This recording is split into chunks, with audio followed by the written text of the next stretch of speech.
Hello friends, welcome to my channel medico ma'am. आज के इस वीडियो में मैं आपको एड्स के बारे में बताऊंगी। एड्स की क्या कॉजेज हैं, इसके साइन सिम्टम क्या है और इसका लैब डायग्नोसिस, कौन कौन से लैब डायग्नोसिस होते हैं इसके। इस वीडियो में मैंने एड्स से रिलेटेड मोस्टली सारी इंफॉर्मेशन देने की कोशिश करी है, तो प्लीज़ आप इसको लास्ट तक ज़रूर देखें और ज़्यादा से ज़्यादा मेरे चैनल को सब्सक्राइब और शेयर करें ताकि आने वाले वीडियो का नोटिफिकेशन आपको मिल सके। तो चलिए स्टार्ट करते हैं वीडियो। एड्स का इंट्रोडक्शन देख लेते हैं हम। सबसे पहले एड्स का इंट्रोडक्शन क्या है। एड्स क्या होता है, सबसे पहले इसके कॉज देख रहे हैं, किसकी वजह से एड्स होता है। एड्स का जो कॉजेस का मेन कारण है वो है HIV वायरस। एक वायरस होता है जिसकी वजह से क्या होता है, ये एड्स होता है। इसकी फुल फॉर्म है ह्यूमन इम्यूनो डेफिशिएंसी वायरस। मतलब ऐसा वायरस जो ह्यूमंस के इम्यून सिस्टम को क्या कर देता है, वीक कर देता है या उसकी डेफिशिएंसी करता है, उसको बोलते हैं HIV वायरस। इसके अलावा it leads to opportunity infection. इसकी वजह से जैसे ही वायरस बॉडी में एंटर करता है तो इससे क्या होता है, इम्यून सिस्टम वीक हो जाता है और दूसरे जो इन्फेक्शंस है उनको क्या मिल जाता है, अपॉर्चुनिटी मिल जाती है to attack on the body. Body पर अटैक करने का क्या मिल जाता है, उसको अपॉर्चुनिटी मिल जाती है। नेक्स्ट पॉइंट है हमारा कि ये सबसे पहले कब रिकॉग्नाइज किया गया था, कब इसको उसमें आया था ये कि एड्स नाम की कोई चीज भी है। तो सबसे पहले 1981 इन यूएसए में फर्स्ट इसको क्या किया गया था, रिकॉग्नाइज किया गया था। And it break down the body's immune system. ये एड्स एक ऐसी डिजीज है जो क्या करती है, हमारे इम्यून सिस्टम पर, जो होस्ट है, जो ह्यूमन बींग्स है, उसके क्या करती है, इम्यून सिस्टम पर क्या करती है, ये अटैक करती है। इम्यून सिस्टम अगर पर अटैक कर दे क्या होगा, उसका बॉडी सिस्टम और दूसरी डिजीज जो आएंगे उसके ऊपर उनको क्या नहीं कर पाएगा, रोक नहीं पाएगा और दूसरी डिजीज उसके शरीर के ऊपर क्या करने लग जाएंगी, अटैक करने लग जाएंगी। ना स्ट्रक्चर ऑफ HIV जो वायरस है उसकी स्ट्रक्चर्स कैसी है, कैसा दिखता है वो, ठीक है। इसकी जो हम स्ट्रक्चर है वो देखते हैं कि इसका जो डायमीटर होता है वो कितना होता है, 100 नैनोमीटर इसका डायमीटर होता है। और ये क्या होता है, रेट्रोवायरस होता है। रेट्रोवायरस क्यों बोलते हैं इसको, क्योंकि इसमें एक एंजाइम होता है, वो होता है रिवर्स ट्रांसक्रिप्टेज एंजाइम। जो ट्रांसक्रिप्शन की जो प्रोसेस होती है वो होती है DNA टू RNA को फॉर्म करना, लेकिन इसमें क्या हो रहा है, रिवर्स ट्रांसक्रिप्टेज है। तो रिवर्स का मतलब क्या हो जाता है, उसका उल्टा, मतलब RNA से क्या बनाना, DNA बनाना। तो इस वजह से इसमें क्या होता है, RNA होता है, RNA से क्या बनता है, DNA फॉर्म होता है। इसलिए इस वायरस को क्या बोलते हैं, रेट्रो वायरस बोलते हैं। इसके बाद इसमें जो जेनेटिक मटीरियल होता है वो RNA होता है। ये कौन सी शेप का होता है, वायरस होता है स्फेरिकल शेप का पाया जाता है। इसके बाद इसकी जो शेप होती है वो एनवलप टाइप में होती है। इसके चारों तरफ क्या होती है, एक लिपिड की लिपोप्रोटीन की क्या होती है, इसमें लेयर पाई जाती है, ठीक है। और वो कहाँ से आती है, वो आती है जब ये होस्ट सेल में जैसे ही एंटर करता है तो होस्ट सेल की जो सेल मेम्ब्रेन है उससे क्या हो जाता है, अपने आप को उससे लपेट लेता है, उसके ऊपर जो लिपोप्रोटीन होती है वो इस पर लग जाती है। तो इसकी वजह से ही क्या होता है कि जो हमारा इम्यून सिस्टम है इसको सही ढंग से रिकॉग्नाइज नहीं कर पाता है। वो यही समझता है कि ये क्या है, हमारी बॉडी का क्या है, एक पार्ट है, होस्ट सेल की ही बॉडी का एक पार्ट है। इस तरह से वो इस पर अटैक नहीं कर पाता है और इसी का फायदा उठा करके ये वायरस क्या होता है, अगेंस्ट में इम्यून सिस्टम को ही क्या कर दे, अटैक करने लग जाता है। तो इस तरह से इसकी क्या है, ये प्रोसेस है। इसके बाद हम देखते हैं इस पर क्या लगे थे, स्पाइक लगे रहते हैं। स्पाइक क्या होते हैं कि स्पाइक का जो मेन फंक्शन वो होता है कि जो जैसे ही होस्ट सेल में एंटर करता है तो रिसेप्टर्स, जो एंटीबॉडीज इसके अगेंस्ट जो बनते हैं उसके जो रिसेप्टर्स होते हैं उनसे अपने आप को कनेक्ट करने के काम में ये आते हैं, ठीक है। तो स्पाइक में हम देखते हैं स्पाइक के दो पार्ट्स होते हैं, एक होता है हेड और एक होता है इसका स्टॉक, जो आपकी ये स्टिक जैसी दिख रही है। तो हेड होता है वो बना होता है 120 ग्लाइकोप्रोटीन का और जो स्टार्क होता है वो बनाता है 41 ग्लाइकोप्रोटीन का। तो इस तरह से टोटल मिलाकर के कितने हो गए, 160। और ये स्पाइक है, इसकी पूरी सरफेस पे इस तरह से लगे रहते हैं, ठीक है, एनवलप शेप में। इसके बाद अब हम देखते हैं इसमें क्या होते हैं कि प्रोटीन्स होते हैं, ठीक है, ग्लाइको जो प्रोटीन है, इसकी लिपोप्रोटीन है। इसके बाद इसमें क्या होता है, मैट्रिक्स होता है जो कितने का बना होता है, P17, मतलब प्रोटीन 17 का बना होता है। फिर होता है इसमें कैप्सिड प्रोटीन है जो P24 का बना होता है। कैप्सिड जो ये प्रोटीन है, ये छोटी छोटी इसमें आपको ब्लू कलर की सर्कल से दिख रहे हैं, इसको बोलते हैं कैप्सोमियर। बहुत सारे कैप्सोमियर से मिलकर के क्या बनता है, कैप्सिड बनता है, जो जेनेटिक इसका मटेरियल है आरएनए, उसकी क्या करता है, प्रोटेक्ट करता है उसको। और इसमें जो आरएनए होते हैं वो कितने होते हैं, 2 स्ट्रैंड आरएनए पाए जाते हैं। 2 स्ट्रैंड आरएनए क्या होते हैं, कई बार क्या होता है, एक आरएनए कभी नॉन फंक्शनल हो जाए या डिकम्पोज हो जाए, तो उसकी वजह से एक जो स्ट्रैंड होता है वो अपने आप को दूसरे डिफरेंट टाइप्स के दूसरे आरएनए के जो स्ट्रैंड बनाने में हेल्प करते हैं। इसके अलावा इसमें कितने होते हैं, 9 जीन होते हैं इस आरएनए में, ठीक है। ये तो हो गई इसकी स्ट्रक्चर। अब हम देखते हैं सोर्स ऑफ इन्फेक्शन, किस किस की वजह से क्या होता है, इन्फेक्शन के सोर्स क्या है, ऐसे क्या बॉडी फ्लूइड हैं जिनकी वजह से क्या होता है, ये एचआईवी फैलता है। तो सबसे पहले है इसका, virus has been found in blood, semen, CSF in high concentration. इनमें ये वायरस सबसे ज्यादा पाया जाता है। किस किस में पाया जाता है, तो ब्लड में, सीमन में और सीएसएफ सेरेब्रोस्पाइनल फ्लूइड। जो लोअर कंसंट्रेशन है इसकी वो किस में पाई जाती है, टीयर्स में, saliva, breast milk, urine, cervical vaginal secretion, इनमें क्या हो जाता है, इस एचआईवी वायरस की लोअर कंसंट्रेशन पाई जाती है। सबसे ज्यादा तो ब्लड, सीमन और सीएसएफ में पाया जाता है।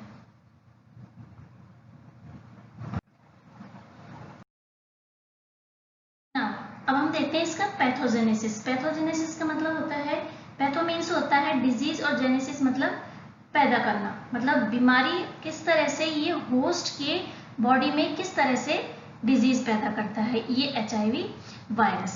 जैसा कि आपको ये फिगर से दिख रहा है, मैंने इसमें एक्सप्लेन करने की कोशिश करी है कि ये क्या है, इन्फेक्टिव वायरस है। ये कोई वायरस है, जैसे ही क्या करता है, ये बॉडी में एंटर करता है।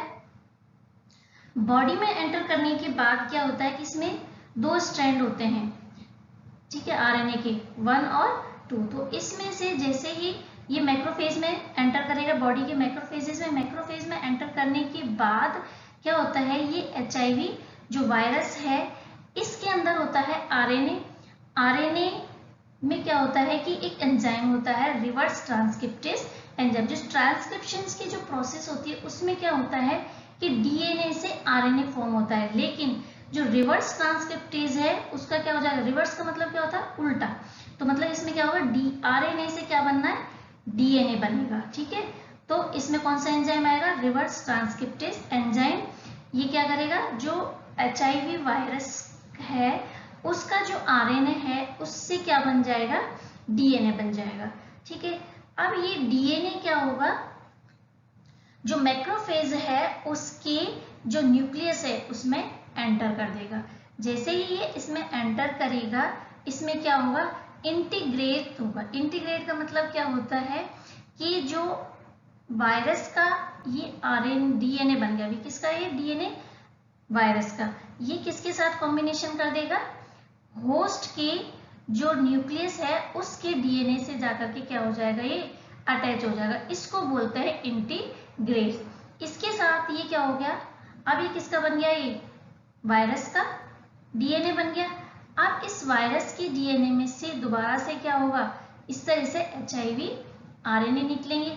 ये आरएनए अब क्या होंगे, राइबोसोम से क्या होंगे, अपने लिए क्या बनवाएंगे, प्रोटीन्स मॉलिक्यूल बनवाएंगे। राइबोसोम्स का जो फंक्शन होता है वो क्या होता है, प्रोटीन बनाना होता है। तो ये अपने लिए क्या कहेंगे इसे, क्योंकि ये पूरी तरह से इसने सेल को अपने ऊपर क्या कर लिया है, पूरी तरह से कब्जा कर लिया है इसके ऊपर, सेल के जो न्यूक्लियस है, क्योंकि इसने होस्ट के जो डीएनए है उसके साथ कॉम्बिनेशन करके अपने आप को अटैच कर लिया। उसके बाद फिर ये आरएनए राइबोसोम से क्या लेगा, प्रोटीन लेगा, और प्रोटीन लेने के बाद क्या होगा, ये पूरी तरह से डेवलप हो जाएगा और फिर उससे एक नया क्या बन जाएगा, एचआईवी वायरस बन जाएगा, जो दूसरी जो बॉडी की सेल्स हैं, दूसरे ऑर्गन्स हैं, क्या करेंगे, उनको इन्फेक्टेड करेगा। और इन्फेक्टेड करने के बाद क्या हुआ, ये यहाँ पर जाने के बाद फिर जो बॉडी की जो टी हेल्पर सेल्स होती है उन पर क्या करेगा, अटैक करेगा। इस तरह से ये HIV वायरस पूरी बॉडी में क्या हो जाते हैं, फैल जाते हैं और जो बॉडी के दूसरी सेल्स हैं उन पर क्या करने लग जाते हैं, अटैक करने लग जाएंगे। सबसे पहले जो ये अटैक करता है वो टी हेल्पर सेल पर करता है। जो टी हेल्पर सेल है उसका जो मेन फंक्शन है वो क्या होता है कि जो दूसरी सेल्स है, इम्यूनो सिस्टम की जो दूसरी सेल्स है उनको इन्फॉर्म करना, हेल्प के लिए बुलाना कि बॉडी में कोई ऐसा फॉरेन पार्टिकल आ गया है जो बॉडी को क्या करने वाला है, नुकसान करने वाला है और उसको क्या करना चाहिए, खत्म करना चाहिए। तो सबसे पहले क्या करता है, ये वायरस आकर के सबसे पहले टी हेल्पर सेल पर ही अटैक करता है। और अटैक करने का क्या मतलब, ये इसका क्या हो जाता है, एक फंडा बन जाता है, एक टेक्निक हो जाती है कि सबसे पहले किस पर अटैक करना है, टी हेल्पर सेल पर करना, ताकि वो दूसरों को और इन्फॉर्म नहीं कर सके। और इन्फॉर्म नहीं करेगी तो क्या नहीं बुलाएगी, किसी को अपनी हेल्प के लिए नहीं बुलाएगी और वहीं पर जाकर क्या हो जाएगी, इसकी कहानी खत्म हो जाएगी टी हेल्पर सेल की। और इस तरह से ये HIV वायरस पूरी बॉडी में क्या होता है, फैल जाता है। और फैलने के बाद इम्यून सिस्टम को क्या कर देगा, बिल्कुल उसको कमजोर कर देगा। तो ये इसकी क्या हो गई, पैथोजेनेसिस हो गई। इस तरह से क्या होता है कि HIV वायरस बॉडी में एंटर करता है और एंटर करने के बाद क्या करता है, डिजीज प्रोड्यूस करता है। ना अब है इसके risk group for HIV infection.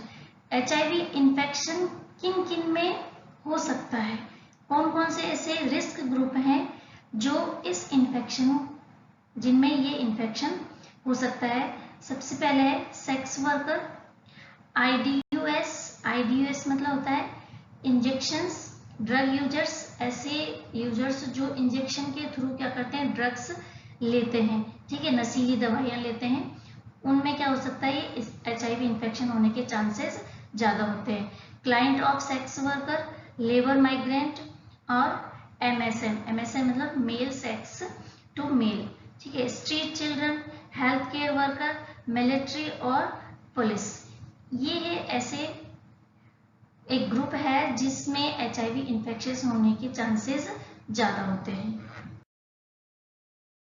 इसके बाद हम देखते हैं phase of HIV infection. HIV infection के कौन कौन से फेज है, किन किन फेज में होता है। सबसे फर्स्ट फेज है, ये होता है 3 to 12 वीक का होता है। ये होता है एसिम्प्टोमेटिक, मतलब इसमें फ्लू लाइक सिम्टम्स दिखते हैं और इन्फेक्ट, लेकिन ये क्या कर सकता है, दूसरों को इन्फेक्ट कर सकता है।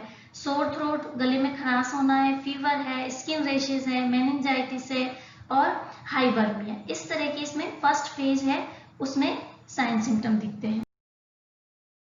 नेक्स्ट है सेकंड फेज। सेकंड फेज होती है 10 to 12 ईयर की होती है और इसमें माइल्ड सिम्टम्स दिखते हैं, हल्के सिम्टम्स इसमें दिखाई देने लग जाते हैं। इसके बाद antibodies detect in blood, blood के अंदर इसमें एंटीबॉडीज बनने लग जाते हैं इनके अगेंस्ट। जैसे ही इसकी जनरल फिनोमेना होता है, जैसे एंटीजन कोई बॉडी में एंटर करता है तो क्या होता है, उसके अगेंस्ट एंटीबॉडीज बनते हैं। तो HIV वायरस जैसे ही बॉडी में एंटर करता है तो कौन सी भी इसमें 10 to 12 ईयर के बाद क्या होता है कि बॉडी में एंटीबॉडीज इसके बनने स्टार्ट हो जाते हैं, तब हम इसको क्या कर सकते हैं, डिटेक्ट कर सकते हैं। पेशेंट एसिम्प्टम और has mild symptom, moderate viraemia and competition between HIV and host immune system. अब जो सेकंड फेज है उसमें क्या स्टार्ट होने लग जाता है कि कंपटीशन हो जाना चाहता है HIV वायरस के बीच में और इम्यून सिस्टम, वो कहते हैं ना एक तरीके से फाइट होना स्टार्ट हो जाती है कि कौन जीतेगा, इम्यून सिस्टम जीतेगा या फिर HIV। दोनों में कंपटीशन हो जाता है अपने आप को स्ट्रॉन्ग साबित करने की, मैं ज्यादा स्ट्रॉन्ग हूं या मैं ज्यादा स्ट्रॉन्ग हूं। नेक्स्ट इसकी फेज है थर्ड फेज, मेजर सिम्टोमेटिक है। इसमें बहुत ज्यादा सिम्टम्स नजर आने लग जाते हैं, इम्यून सिस्टम डैमेज हो जाता है और जैसे इम्यून सिस्टम डैमेज हुआ क्या होता है कि उसको हल्का सा इन्फेक्शंस लगते ही वो ज्यादा बीमार होने लग जाता है, मतलब इन्फेक्शंस के लिए वो एक अपॉर्चुनिटी बन जाती है। फेज 4 है, CD4 डिक्रीज हो जाती है और कैंसर जैसी स्टेज आ जाती है और फुल डाउन एड्स हो जाती है फोर्थ स्टेज में जाकर के। इसके बाद इसके साइन सिम्टम देख लेते हैं, क्या साइन सिम्टम है।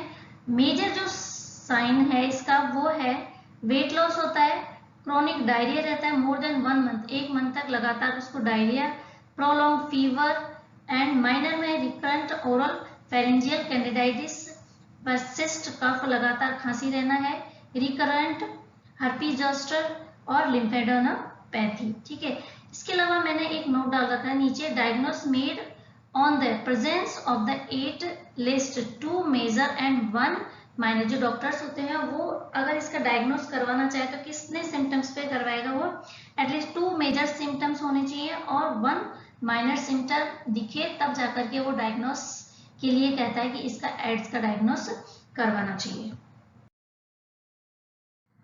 अब इसके मोड ऑफ ट्रांसमिशन किस किस तरह से ये फैल सकता है, तो सबसे पहले इसका during sexual contact, unprotected sex, transmission from male female is more.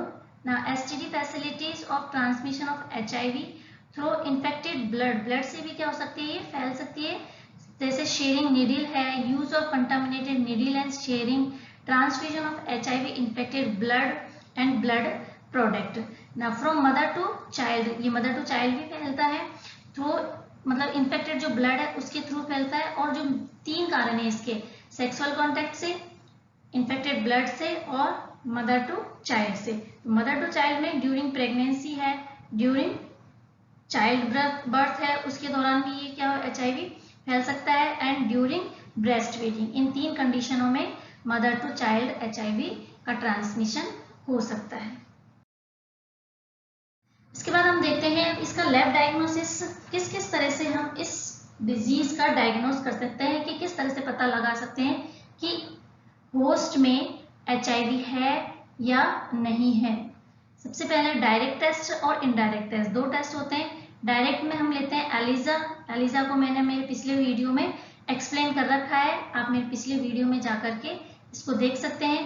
PCR polymer chain reaction है, रिकॉम्बिनेशन DNA टेक्निक है, वायरल आइसोलेशन इन कल्चर, ये सारी टेक्निक्स हैं लैब की, जिसके थ्रू क्या करते हैं, इस HIV वायरस का डिटेक्ट करते हैं। इसके बाद इनडायरेक्ट में CD4 काउंट है और लिम्फोपीनिया बायोप्सी और लिम्फोपीनिया। ठीक है, इस तरह से हम क्या कर सकते हैं, लाइव डायग्नोसिस से HIV वायरस को डिटेक्ट कर सकते हैं कि होस्ट सेल में HIV वायरस है या नहीं है, प्रेजेंट है या एब्सेंट है। इसके बाद इसके प्रिवेंशन, लास्ट में हम देखते हैं क्या क्या प्रिवेंशन, क्या क्या प्रिकॉशंस इसमें हम सावधानी बरतें तो ये डिजीज फैलने के चांसेस कम रहते हैं। सबसे पहले to be faithful to partner, use of condom, IUDs should be informed not to be shared needle and syringe। जो IUDs होते हैं, मैंने पहले बताया था आपको IUD क्या होते हैं, कि इंजेक्शन ड्रग यूजर्स होते हैं जो इंजेक्शन के थ्रू नशीली ड्रग्स वगैरह लेते हैं। ठीक है, उनको बोलते हैं तो उनको इन्फॉर्म करें कि not to be share needle and syringe.